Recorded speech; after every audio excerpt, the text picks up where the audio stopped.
एक पिता ने अपनी बेटी की सगाई करवाई। लड़का बड़े अच्छे घर से था तो पिता बहुत खुश हुए। लड़के और लड़के के माता पिता का स्वभाव बड़ा अच्छा था तो पिता के सिर से बड़ा बोझ उतर गया।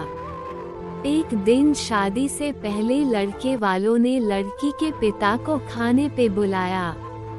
पिता की तबीयत ठीक नहीं थी, फिर भी वह ना कह सके। लड़के वालों ने बड़े ही आदर सत्कार से उनका स्वागत किया। फिर लड़की के पिता के लिए चाय आई। शुगर की वजह से लड़की के पिता को चीनी वाली चाय से दूर रहने को कहा गया था, लेकिन लड़की के होने वाली ससुराल घर में थे तो चुप रहकर चाय हाथ में ले ली।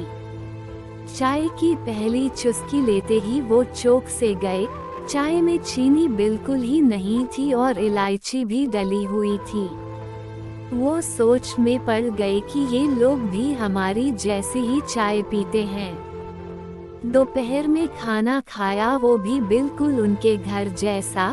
दोपहर में आराम करने के लिए 2 तकिए, पतली चादर। उठते ही सौंफ का पानी पीने को दिया गया।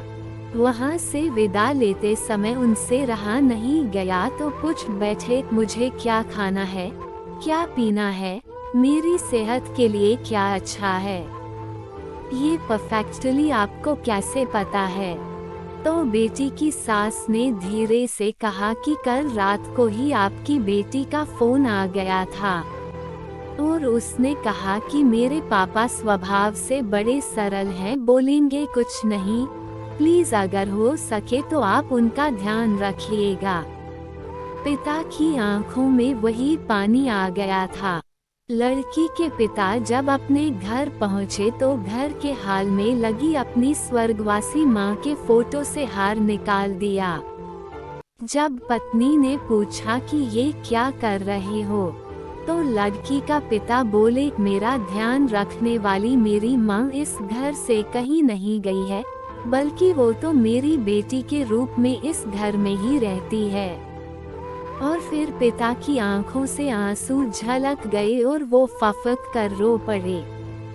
दुनिया में सब कहते हैं ना कि बेटी है, एक दिन इस घर को छोड़कर चली जाएगी, मगर मैं दुनिया के सभी माँ बाप से ये कहना चाहता हूँ कि बेटी कभी भी अपने माँ बाप के घर से नहीं जाती, बल्कि वो हमेशा उनके दिल में रहती है।